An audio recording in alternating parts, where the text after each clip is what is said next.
Hey folks, Mythic Kaiju here. So today I would like to talk to you about the War of the Immortals, the new book coming out by Paizo on October 30th. The first thing I'd like to do is thank Paizo for giving me a free copy of the PDF of War of the Immortals. I am not sponsored, but I do get this for free, but this in no way is going to influence anything I say. They have no script, no information for us that we must put out, etc., etc. So this is just going to be my high-level review. What I'm going to talk about today is the general book itself. Who is it for? I'm going to touch on some of the chapters and look over it in kind of a high-level review. Now, I do plan to do videos on the Animist, the exemplar, the mythic rules, any other chapters I really think do need a good looking into, but I don't want to keep this video extremely long. I'd like to kind of break those up. I personally myself don't like to have to watch, 45-minute to an hour-long videos. I like them under 30 minutes, so we're going to keep that in mind as we're going forward. So who is this book for? I think this is for game masters who want to have a more kind of high stakes, a more mythic adventure. When it comes to that sort of thing, think like the Odyssey or the Legend of King Arthur or the Jason and the Argonauts, stories that are, legendary, that people, more than just stories, they become, I don't want to say gods, but their legend just continues to grow and is spoken about in more of just, showing up on a Friday night, rolling some dice, beating up some monsters, doing a dungeon crawl and leaving. So this has a lot of complexity. The two characters are a little more complex than I would say things you'd find in the core rule books. I think that if you are a first-time game master for Pathfinder or a first-time game master in general, or your players are brand new to Pathfinder, this is not a book that you should be looking at incorporating right away. I would be running something way more normal. I always suggest to brand new GMs and players, just use the core rules. There's so much in the player core book, the player core 2, the game master core, the monster core. Just stick with those for the time being. Once you get comfortable with the system, once you learn a little bit more about the system, want to expand, you want to give your players that in more depth, War of the Immortals is definitely something to look at. So how War of the Immortals came about is during some stories that I actually covered on another video. They talked about the god's reign. They were hinting at which god might die. Well, we do know now it is Gorm, the god of battle. Now, Gorm, when he was killed, his body split into 3 parts. One happens to be his blood raining down upon Golarion, which is why it's called the god's reign, and what this does to each area on Golarion, which we'll get into as we look at the book. So I'd be very hesitant, again, if you are a brand new GM, to really want to start adding this into your game. Now, the one thing I will say this book has, which is amazing and so good to read, is the lore behind it. Every chapter starts off with a couple pages of a story, and it goes into the characters and explains what they're doing, how their lives are being shaped by this. The lore is something you're not going to get on things like Archives of Nethys, on Pathbuilder, because lore is IP property to Paizo. So it's only the crunchy stuff like the stats for the Animist and exemplar and the monsters that you'll find on something free like Archives of Nethys. The PDF is $20 US, and Canadian funds, I think it's about 30-ish. Really good PDF to grab. Still, I would say, hit your local game store, support them, pick this book up. It is definitely going to shape Paizo's lore and stuff going forward. So it is nice to have some of this background information.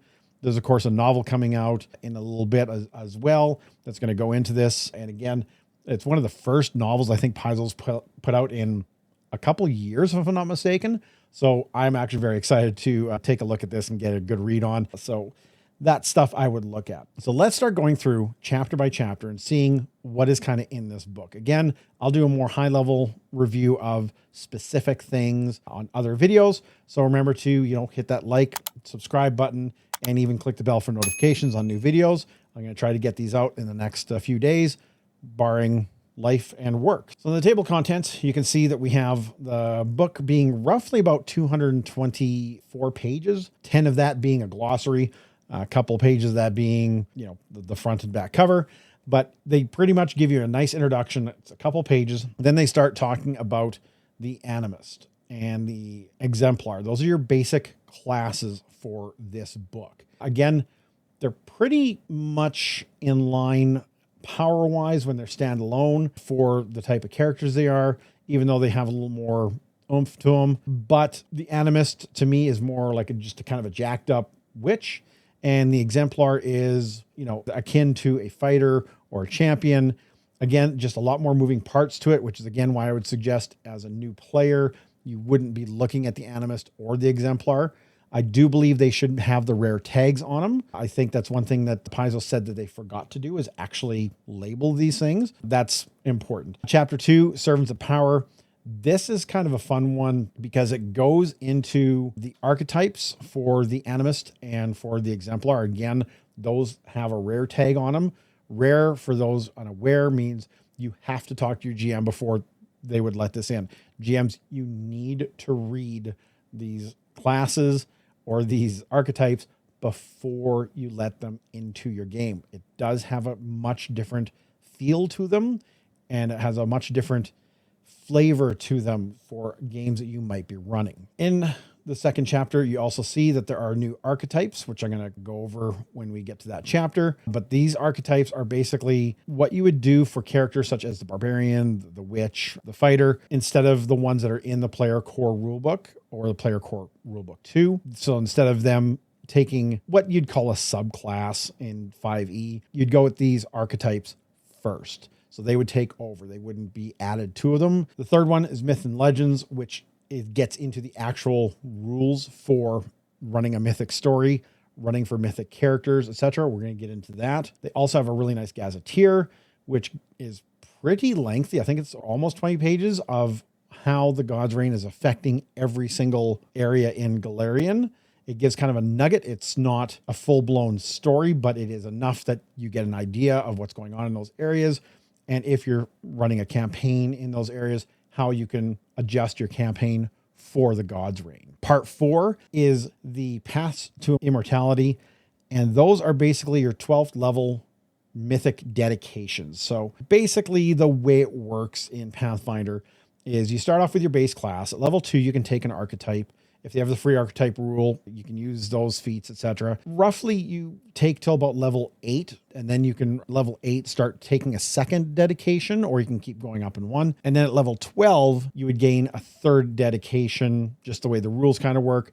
This one is where you start with your Path of Mortality. Again, we're going to get into that as we get there. The 5th one is the Mythic Vault. This is all the equipment, spells, rituals, artifacts, that sort of stuff that goes along with this book. And we'll get into a few of those, but the basics of it is these are level 20 plus items. So you're not going to see any of the equipment or the magic items or the artifacts in game until very late. Spells, again, we're going to get into how they work when we talk about mythic rules, but the gist of it is they're mythic spells. You have to use a mythic point to even cast them, and you have to be a mythic character. If you're not a mythic character and you don't have mythic points, you can't use these anyway. The final chapter is the mythic monsters. It goes into how to create a mythic monster. It gives some examples. And then it goes into very specific monsters that you could use basically as the villain, the arch nemesis of an entire campaign. And we'll look at those in a little more detail in this video. All right, let's start with chapter 2. So in chapter 2, we see that they talk a lot more about the versatile heritage of the Nephilim. Now, the Nephilim is basically an extraplanar touched person. So they could either be, fiend touched or celestial touched. Basically, they derive from the outer planes. For those coming over from 5th ed, this is basically what your tiefling is. The classes, you can see the Animist and the Exemplar are, interestingly enough, in the book, they are blue is the tag for rare. So it didn't say rare on them, but the tag for them does show that they actually are rare. Because you can see in the Nephilim that it shows the rarity is uncommon and it's green, and that is what a normal uncommon one is.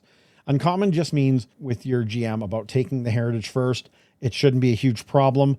But again, it might be dependent on what your GM is doing for their campaign. Again, if you're going into this mythic stuff though, the Nephilim kind of makes sense as a versatile heritage, and versatile heritage is the way they work in Pathfinder is you take any other base race and then you add the versatile heritage to them. So you could have an orc Nephilim, you could have a dwarf Nephilim, etc. And you just get to pick feats from the ancestry of either the Nephilim or your base when you get a chance to pick your heritage feats at like 5th and 10th, and etc. So those are the things, the basics of it. All right, it's first class. Again, we're going to go over this really quickly because I'm going to be doing a much more in-depth video on these classes.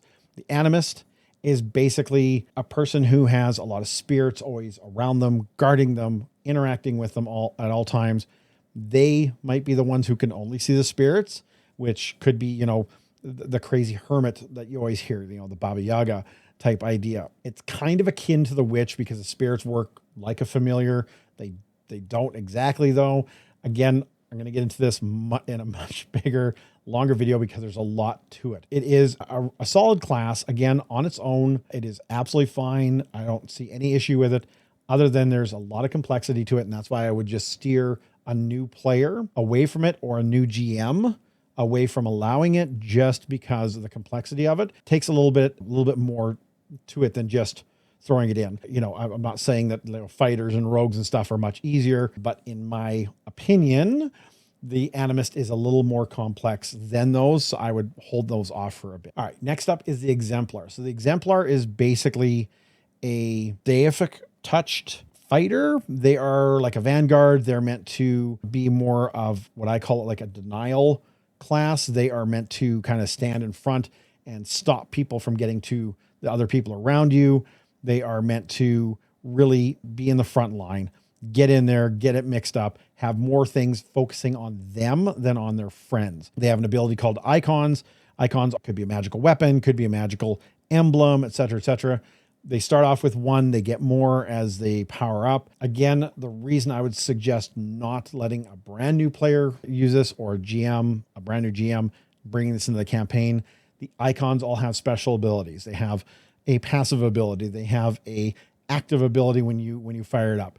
So there's a lot of things to it, especially with the mythic rules. Some things are only triggered because of the mythic stuff. So again, things I would probably not allow in just because of the flavor and the feeling of the character. It's hard to explain, but as a GM, you will know what you have a vision of what you want for your campaign. And some characters just do not fit in that vision. So you'll really have to look over these, really read them over and see if you would think this would fit very well in your campaign. So the next chapter is called Servants of Power. This is the interesting one that I actually really like.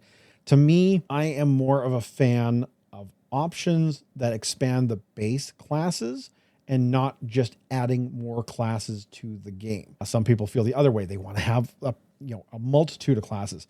And right now there are, I want to say it's now with these two in here, I think it's 15 classes in Pathfinder. That's not including things coming up like the Gunslinger when they bring out guns and gears and stuff. So I prefer things that will expand the base classes rather than things that are going to add more complexity to the game.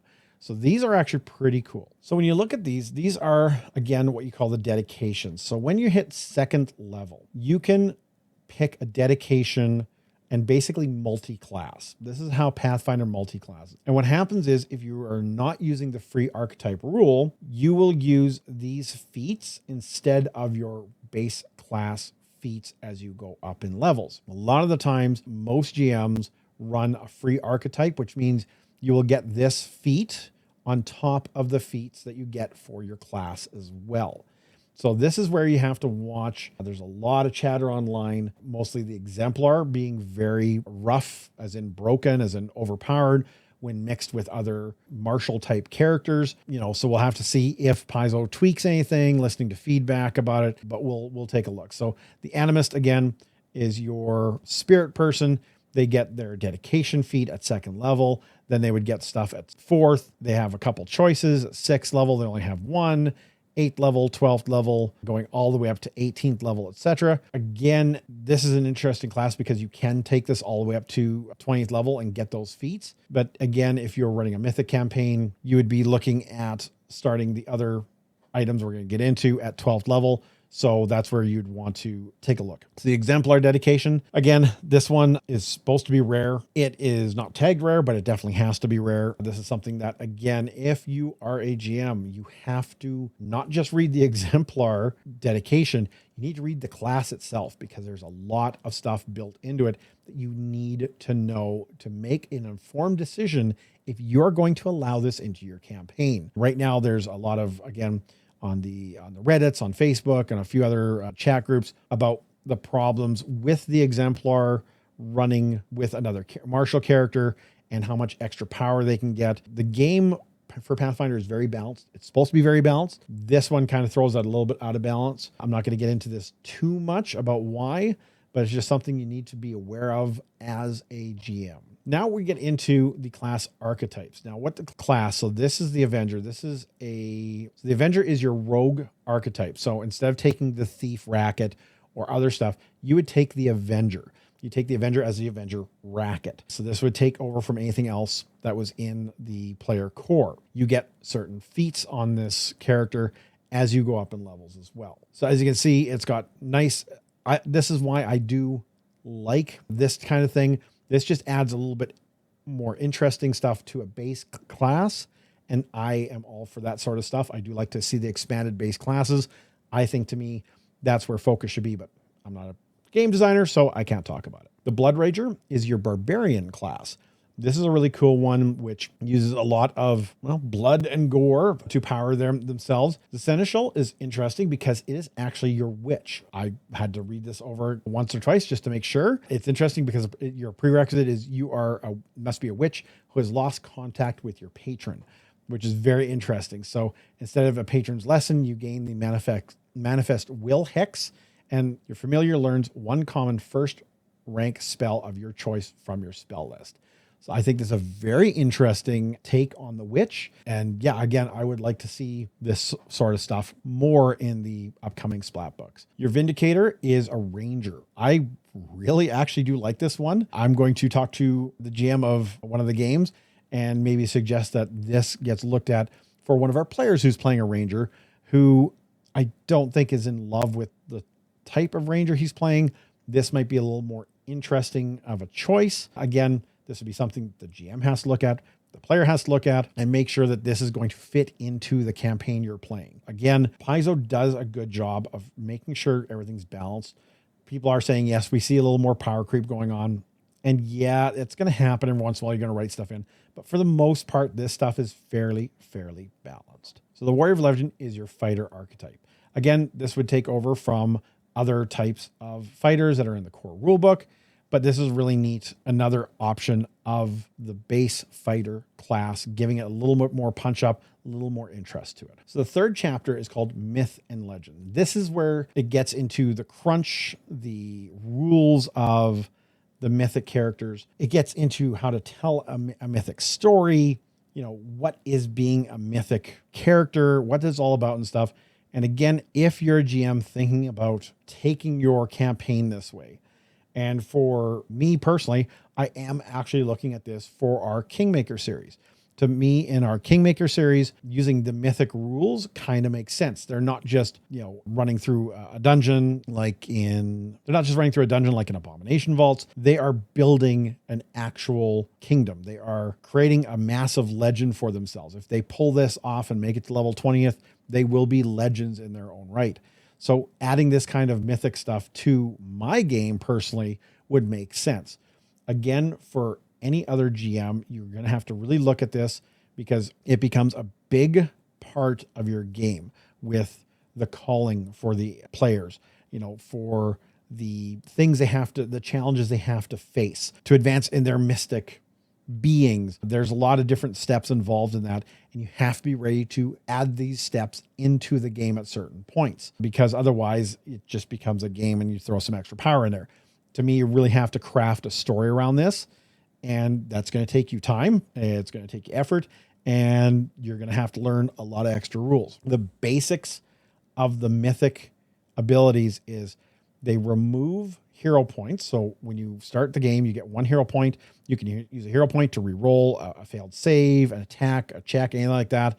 You can also use burn all your burn all your hero points when you're dying to remove the dying condition and the wounded condition and come back up at 1 hit point. Mythic points take over that. They start with 3 at the top of the game. They can use mythic points to roll a mythic ability, which is basically a +10. So in the game, you have your proficiencies, you have untrained, which is 0, and then it goes up.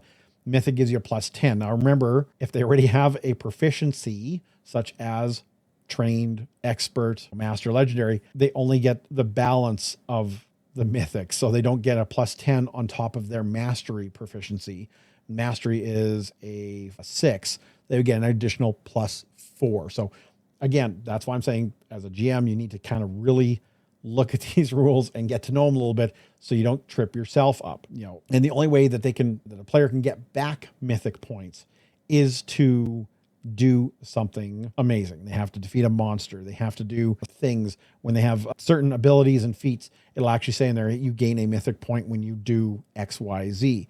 So you have to know all these rules, and you have to realize that your players have to start learning these rules as well. So it is adding a chunk of complexity to your game. So just be aware going into it.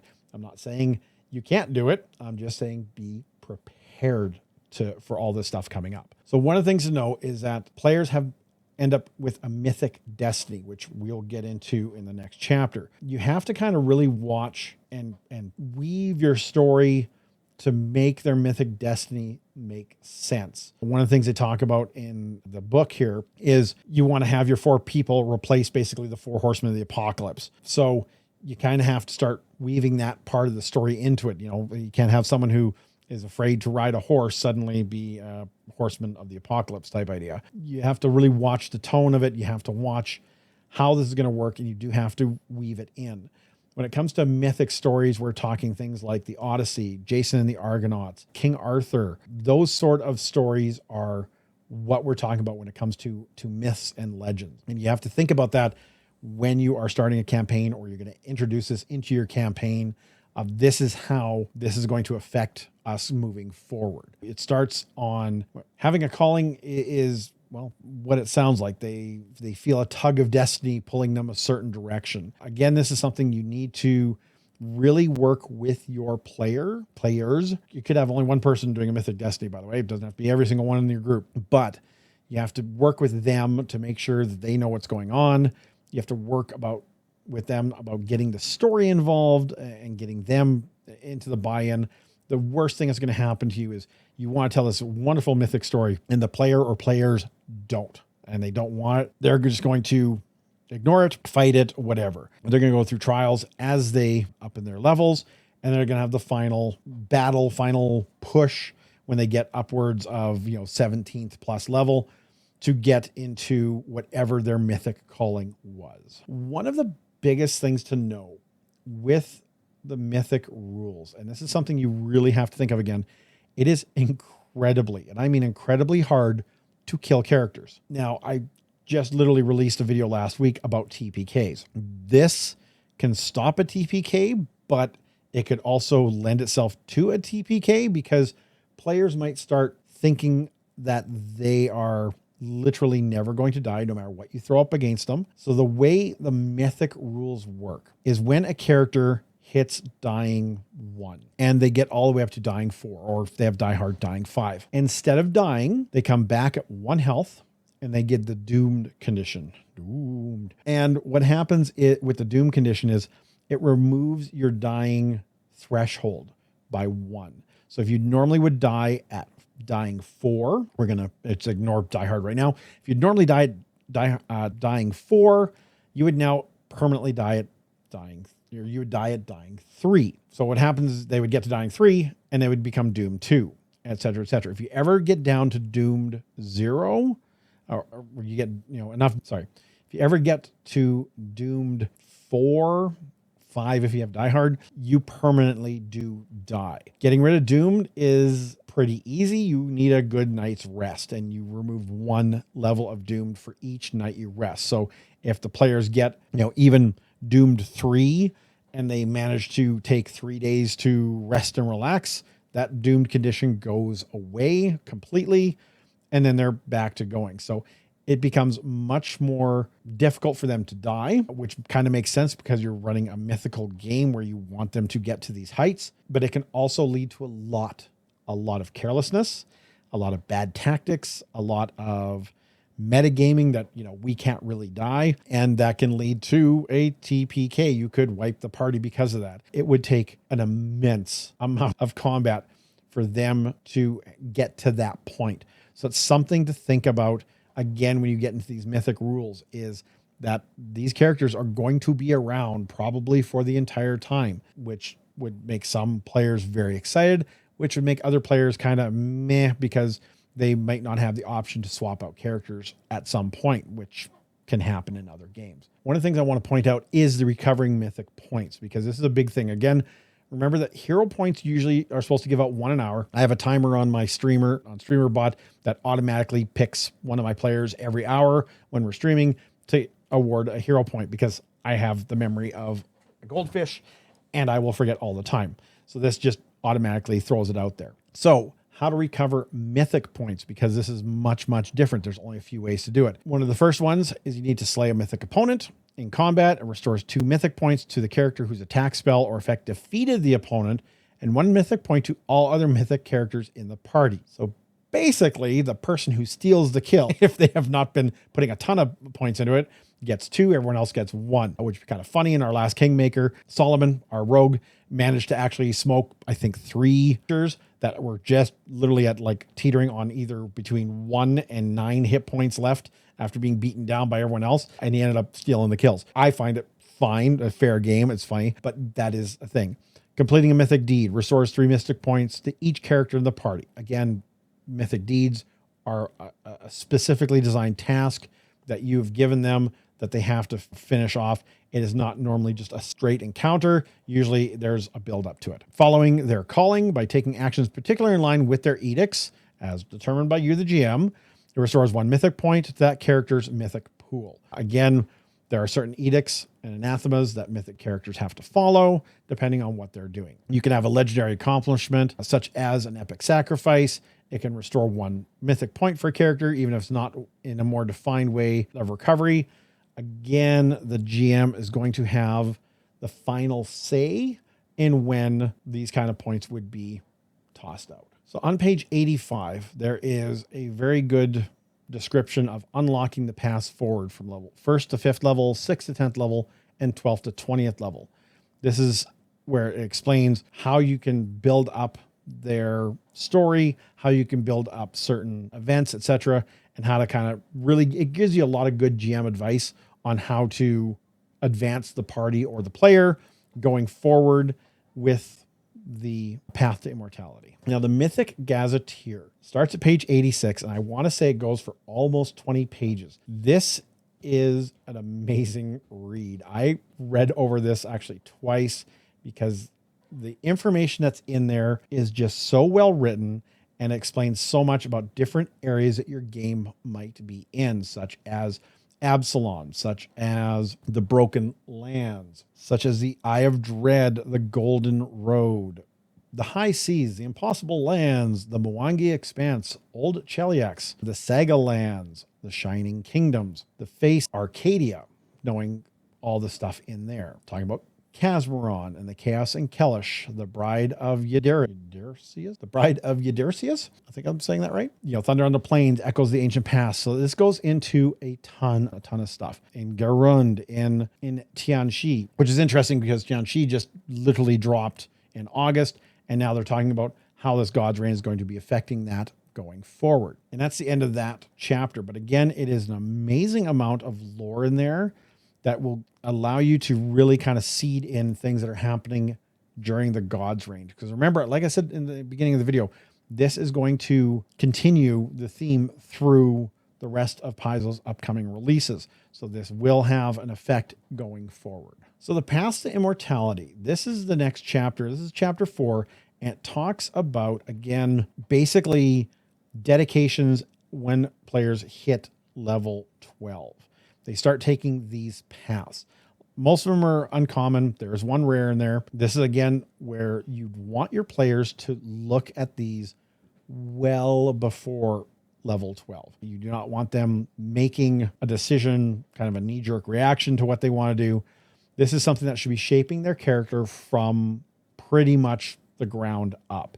They should be, working on feats, working on the story path, going towards these exact paths. Now, all the players do not have to have the exact same one. The Apocalypse Rider is an interesting one because, like I said, it's basically the 4 horsemen. So if you have 4 players, that one's kind of a no-brainer, but that'll be up to you and your players if you kind of want to ride that. The first one is, of course, the Apocalypse Rider. It is uncommon. Again, if you're interested in a full video, me going over all of these in way more in depth, I would be more than willing to. Just let me know in the comments down below. The second one in the list is the Archfiend. Just become a big bad devil. I love it. I like that the fact that Paizo's putting in not just everyone's going to be a goody two-shoes. People are going to have different thoughts, different paths. Maybe the Archfiend is something that one player is going for and the other players are trying to stop. Who knows? A lot of different fun stuff you can do with this. The Ascended Celestial is not just being an angel. There are different planes of goodness around, and you do have different choices, and it actually goes into the list. So on page 117, they do have a list of the Celestials. There are basically 4 main types of Celestials. So there's which reside in Nirvana. They are the animal-looking ones. There, of course, are your angels, which are your basic messengers. They live in Nirvana. You have archons, which are basically the soldiers of heaven. They fight they rarely interfere with mortals, save to pass judgment on notably wicked people. And of course, you have the Azetas, which are manifestations of freedom who reside in the wilds of Elysium. Those are your 4 main Celestials. When you're looking at it, they just aren't specific angels like you would think traditionally of angels. So you have a Beast Lord. They are an uncommon. Again, all these are uncommon. Again, it starts at level 12. This is more for your druid going up in levels. And this is a really good one for those who want to have more nature involvement. Next up is your Broken Chain. The Broken Chain is basically your freedom fighter, your ultimate fighter of fascism and oppression. This is what that person would be doing. Next up is your Eternal Legend. Something like your Hercules, your mighty fighters, Common Myth, Chuck Norris, sure, Jackie Chan, those kind of things would be your ultimate legendary fighter. So the Godling is your rare one. This is where someone's actually trying to become a demigod. They're trying to get in the pantheon of gods and have people worship them. This has happened a few times before in Pathfinder. Caden Kalian, the god of wine, did it on a drunken bet, became a god. Aurori became a god just because of all their good deeds and their dedication to self-perfection. They achieved godhood through that. So there are already precedent for that.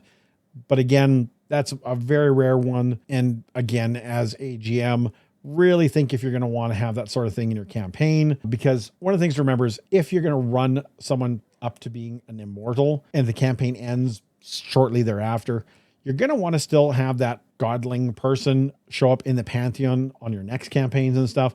Otherwise, it would, to me as a player, would feel like an absolute waste of many years of playing, of getting up into this sort of thing just to kind of be an afterthought and not really mentioned afterwards. But the story itself would be amazing to see in future campaigns that you run. The Prophesized Monarch is uncommon. I think this one is hilarious just because we're running Kingmaker. So the Prophesized Monarch would be something like King Arthur, Thorin Oakenshield in Lord of the Rings. Basically the person who is coming to, take over a land. I think this would be hilarious for one very specific player in my Kingmaker series for their character story. I think it'd be very neat. Again, very interesting things. These all come in again at level 12. They get certain feats going up all the way to level 20. The final one in this chapter is the Wild Spell. Basically, this is your ultimate mate. This is the person who is trapping ley lines. This is the person who is tapping into mana storms. This is the person who can really, really crank out a ton of magic in unique, different ways. So this is, again, mostly going to be for wizards, druids, your full style casters, sorcerers, that sort of thing. Would be very interesting into going into something like the Wild Spell. All right, chapter 5 is the Mythic Vault. This is where it goes over the artifacts, spells, and rituals.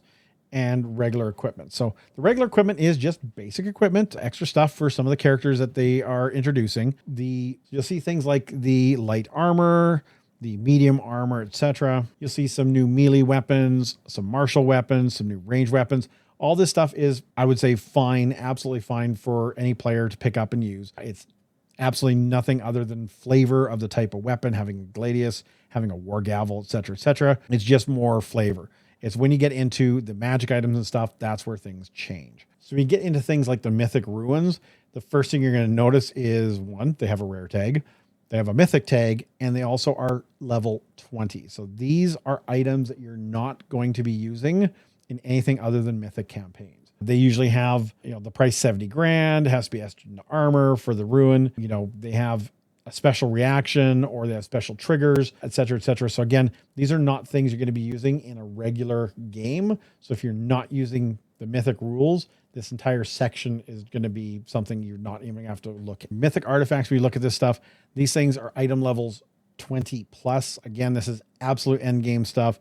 These are items that are, again, they are higher than rare. They're unique. You can only have one of these. They are mythic again. So this is stuff, again, if you're not using the mythic part of this campaign at all, you're not going to have to worry about anything in these areas, unless for some unknown reason. Remember, as a GM, you can do whatever the heck you want to. If you want to drop this stuff in, you're more than welcome to. But from a basic rule standpoint, you wouldn't be bringing these in. Next part of this chapter is the mythic spells. Now, these actually do range from level 1 all the way up to the level 10. Again, they have the mythic tag on it. You have to expend a mythic point to even cast it, and you have to be a mythic character to even have access to these spells.